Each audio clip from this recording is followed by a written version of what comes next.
Hey YouTube, Unknown Gamer here. As you see, we're playing UCLA this week. They're 1-1, we're 2-0. We're expected to beat them. Really, Skirt Hoop Streak says that.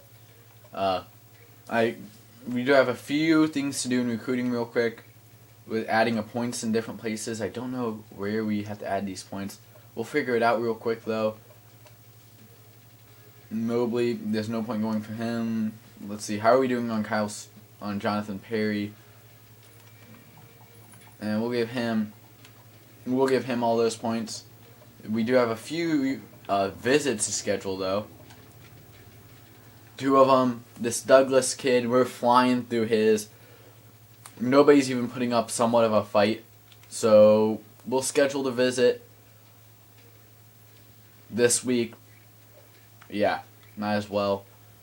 And let's see, Cedric Allen. Oh wow, he's very close to committing, and we're sending people flying down his. So we'll schedule that visit for this week too. And with 2 visits this week and 2 possible commits, that'd be 3 commit. If we could get at least one of those guys to commit. I want to check real quick.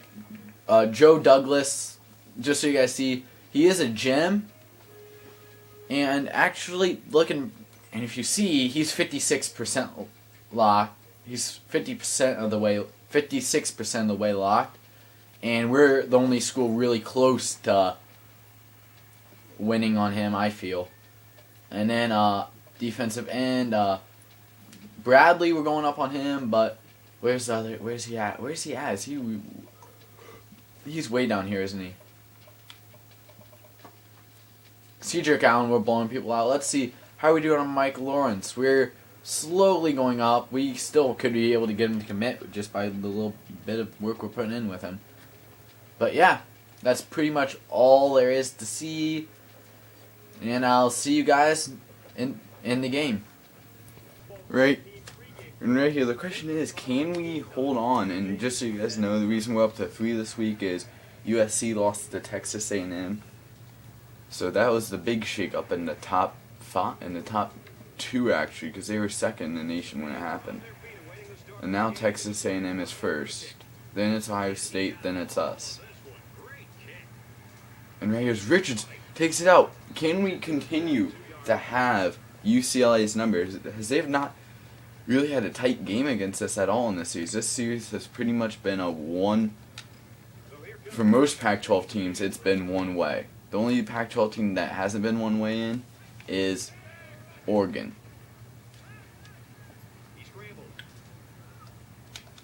Dangerous throw right there. Like, it's knocked down, but they swarmed us right there on defense. I did not see them. I didn't expect them to swarm us like they did there, and caught me off guard. And we do, like you guys know, we have that center visiting and that defensive tackle coming today to visit. And hopefully we can have a good game and impress them. And right here, Reynolds is off to the races. And can Richards get the block? Richards will get the block, and we will get a 78-yard rush for a touchdown. That is how we go. That is the second play of this game. And Derek Reynolds destroys this UCLA defense just like that. Right here, as they went 4 and out, which not kind of a shocker, but not really, because we've gotten a lot better at stopping teams lately. And they do have Hudley, and he's been a pretty decent quarterback when we've played him. He knows how to pick apart our defense at times. At times he doesn't though, and I think we might have caught him today on one of the days. He doesn't really know how to pick apart the defense. Also, it helps us a lot that this defense has changed from last year. Last year, this was a defense that you could pick apart through the pass, but you couldn't really sit back in the pocket against. Now this year, it's a team you can somewhat sit back in the pocket against, but you can't really pick us apart through the air. And right here, as you see, Derek Reynolds already has 100 yards rushing. And as a team, we already reached our goal for the center, which was get 100 yards rushing in the game. So we already got him looking like he's a little bit more likely to commit. And are they gonna? They're gonna leave. And there goes Newell. Gareth Newell gets his first touchdown as a starting tight end, and that's Derek Reynolds' first completion of the day, and it goes for 30 yard. It goes for a 30-yard touchdown, and puts us up 14-0 in the first quarter. Right here, after a clipping call early in the drive, they are now backed up deep in their own territory. Well, not deep in their own territory, but they have a 3rd and 18 here, and Burn gets off the side, and I thought Burn had the sack for sure, and that's something we need to get. We need to get a few sacks today, which is something we've done. Sometimes we do a good job of, sometimes we don't. Just depends on who we're playing. But today we have to get sacks. We have to prove to our recruits that we are a good defensive team and a good all-around team. Right here, so we've just had our way with this team early on. They haven't been able to stop us, or they haven't been able to do anything. And Trey Griffey, the last time I try and thread the needle like that. This is why you don't try and thread the needle. And about time we get the pick, and Babish gets it. And Babish, he's still going. You gotta give him a little juke move right there. And Babish gets a pretty good return right there. And that sets the turnovers even. That was my bad with Derek Reynolds on that pick. But Reynolds is still proving that he's still our starting quarterback. With the runs he's gotten, and that one pick was my fault, I'm willing to admit it. Once again, I thread the needle. I do it too often to really have quarterbacks that aren't going to throw quite a few picks. And boom! Hit Trey Griffey, who's the son of King Griffey Jr. Yeah, I saw that during the bowl game that they were playing, that he is actually the son of King Griffey Jr. So of course he's going to have good hands. Yeah, I hope that they don't run a zone here. And no, they do not. And instead they leave James Bailey wide open. And now the question is, can we put up another touchdown here? Because if we do, this would make it 21-0, and basically in less than 7 minutes we would have put up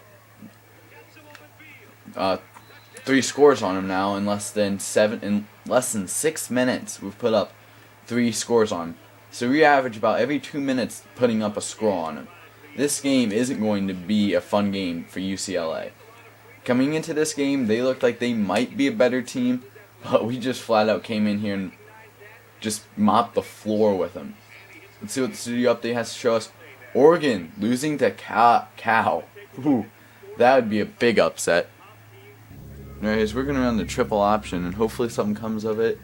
They're going to sit there, and they're going to let T.J. Johnson take the ball, and didn't get as much as I thought he would. I thought he would break that one big, but oh well, he doesn't really do it. But also, he's only a sophomore. So basically, his whole career will be being the backup to Cormier unless he can really pick it up. And that's not a bad thing, really, because as Cormier gets older, he'll get to finish off more and more drives. And based on what Cormier's done so far, fumbling the ball once this season already, he could end up finding himself starting. So probably more than likely, he will start at least one game in his career. Of course, Cormier got injured a decent amount last year, so that's why I'm looking at getting some running backs, because I'm preparing for it to happen this year, him to hit one of those injury crises that we ran into that a little bit with the running backs last year, and this year we could hit it again, but this year I feel like we're more prepared for something like that to happen. Even though we lost a running back, we still gained one more. We don't have any running backs redshirted, and I feel if anything really happened, I will be fine with moving Zachary Green out. I know last year I said the same thing, but this year, I don't know, I feel like we're better prepared, because all of our guys are a little bit better. If we run into injuries, we don't have a star standout running back who we cannot handle losing, because Cormier's only ran the ball one time this year. One time this game so far. Hasn't really gotten much of a chance. Mainly because Reynolds been destroying him himself. Let's see, who are they going to commit to here? They're going to commit to Cormier again, and then Reynolds, ooh. Probably did not feel good. I'm just gonna say that right now. But he almost has 200 yards rushing today. I mean, that's not what you would expect from a quarterback. And Cormier gets stopped. So right now on 2 rushes, he has 1 yard, and it's now 4th and goal. I'm not gonna.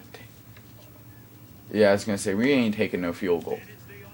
We'll take the field here, and if anything, worst case scenario is they have to run one more play, and it can't be a quarterback kneel, and it can't be a knee. Instead, we'll get the touchdown, and now in 3 rushes, Pierre Cormier has 2 yards, and this will put us up 28-0 going into half. And this is how we go into half with Devin Holiday getting the interception, and he keeps up on his feet. Oh, and if he wouldn't have stumbled at the end there, he actually possibly could have taken that one a little bit further, and gotten into the end zone. And that would have been awesome, just to see him go into the end zone and get 6.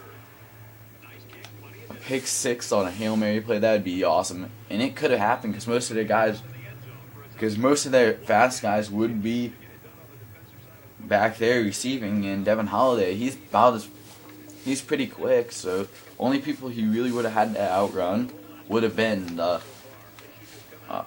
running back, and other than that, he would just use juke moves on the lineman and the quarterback. This is a play that possibly could go for quite a few yards. Halfback swing is also not in man, and they're in man. They had it snuffed out, but they didn't expect him to pop back out. Ooh, and Cormier gets drilled there, but he hops right back up.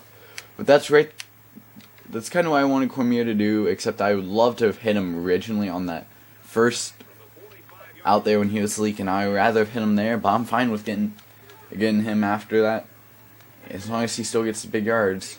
Sorry about that horn going off. And T.J. Johnson gets the 11-yard catch that gives us a first down here.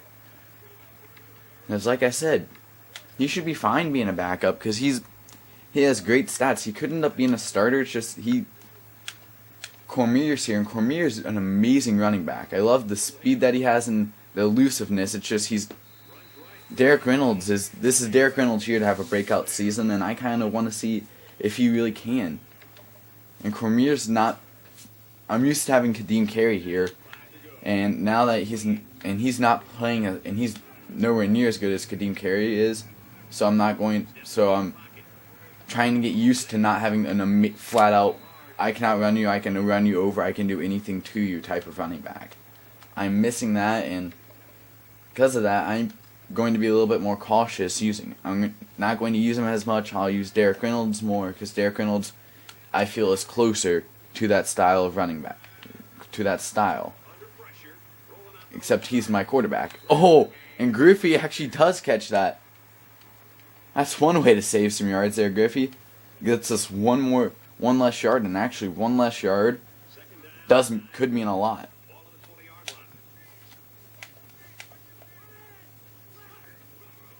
And that did not work out well.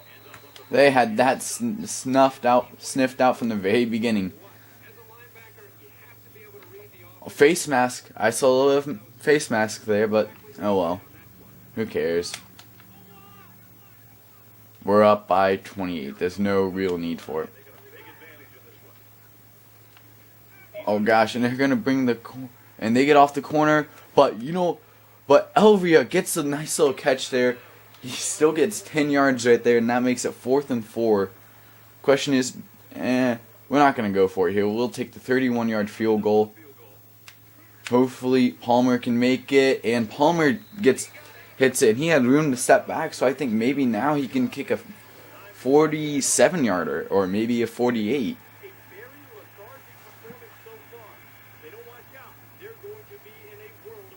And yeah, Stanford looking like they might lose to Oregon State, which I wouldn't mind seeing that. I think that would be funny to see. I think it would be hilarious to see Oregon State be that dark horse in our series that always gets the upsets and can be a good team.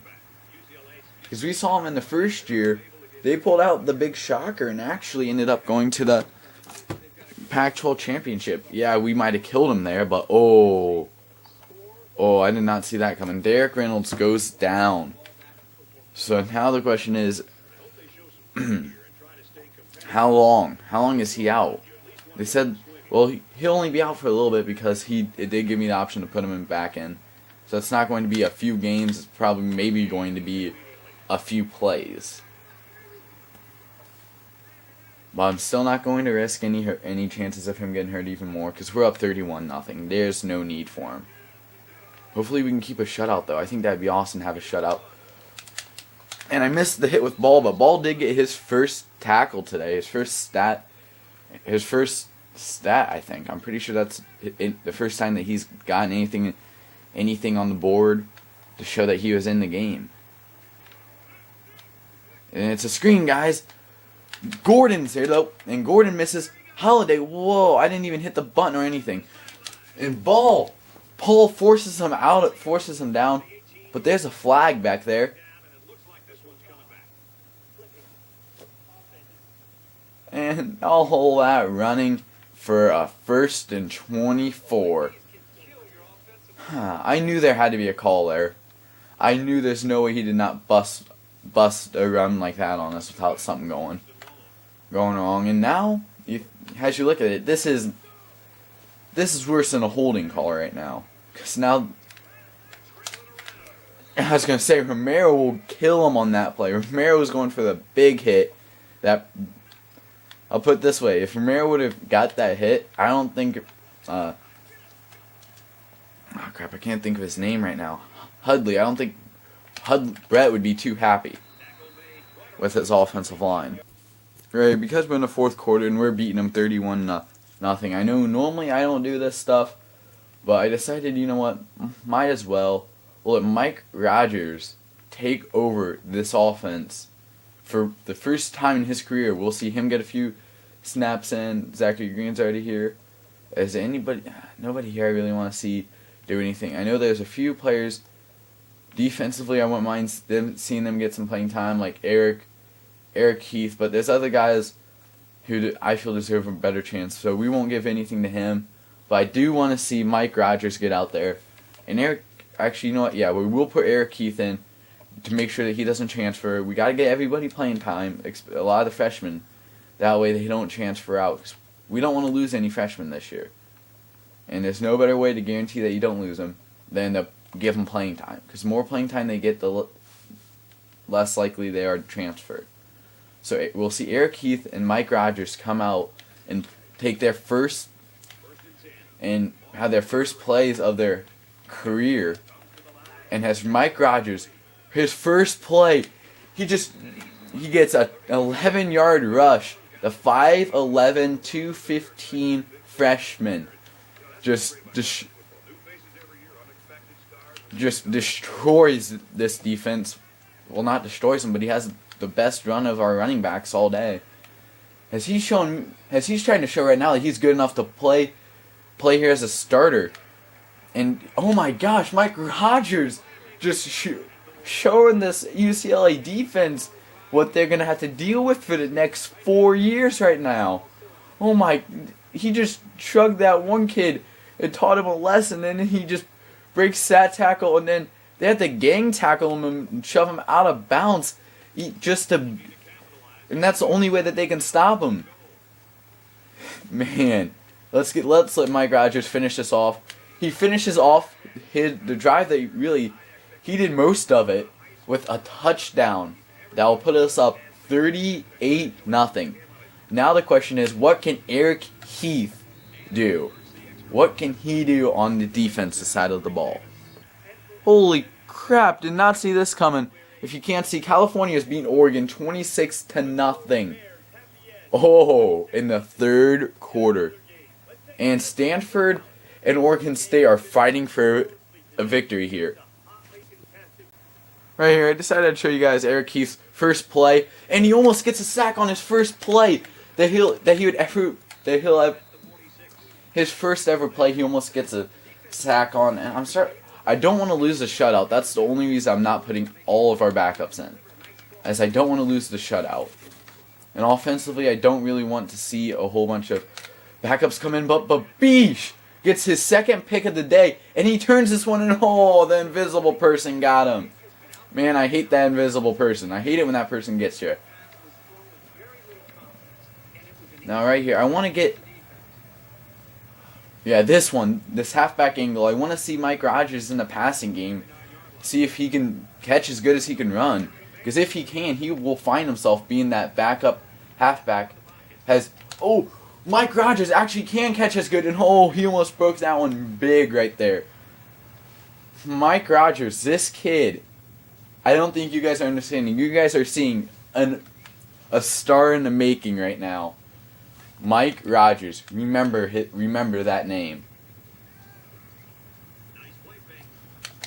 And Elvio gets a pretty good catch right there, as I'm trying to get over 250 passing yards today, so that's why I'm going to be passing the ball a little bit.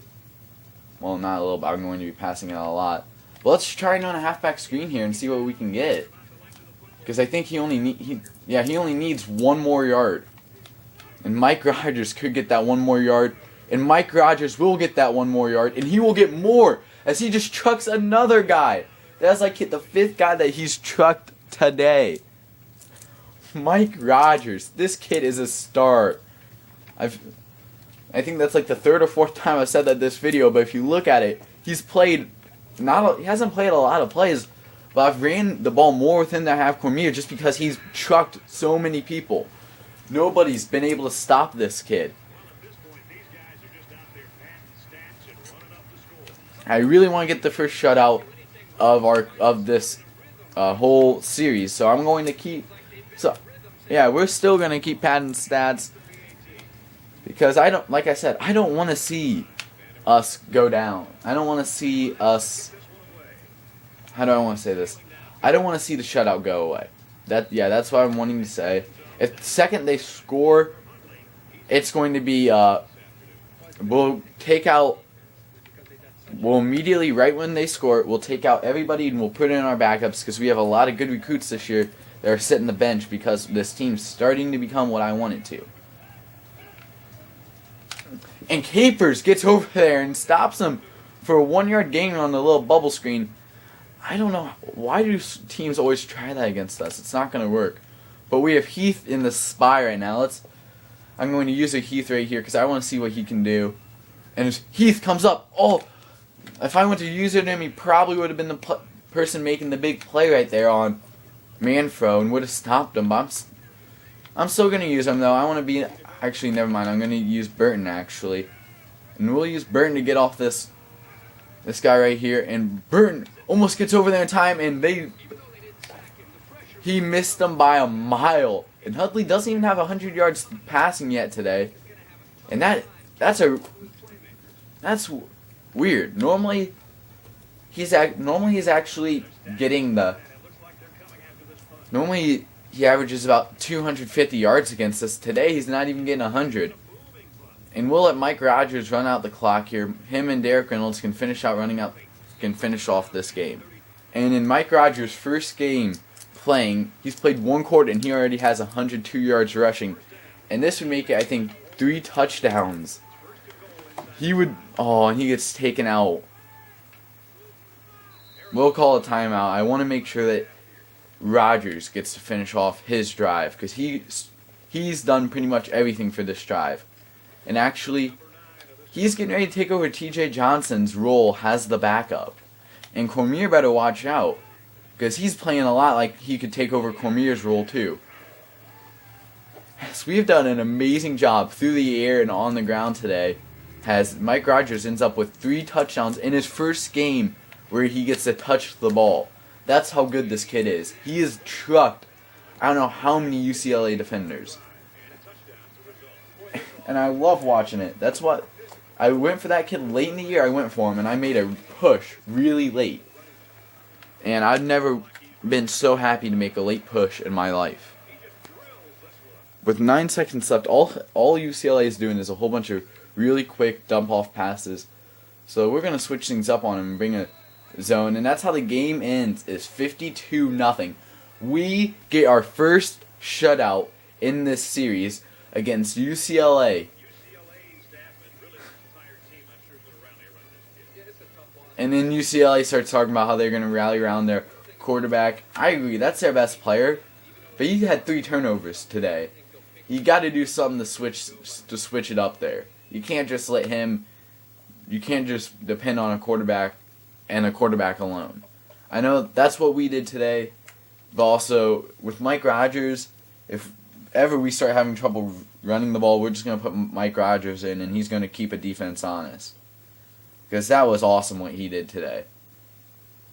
Just completely taught all those kids a lesson. Nobody could stand in his way. We'll do a quick review of what happened. Missouri loses to Florida. I'll just do the important games. Washington does beat Boise. Notre Dame beats UMass. And TCU beats FCS West. Does not show us the final score of that Stanford game. But oh well, we don't need to know about that. I'll advance it and we'll see if we get any commits.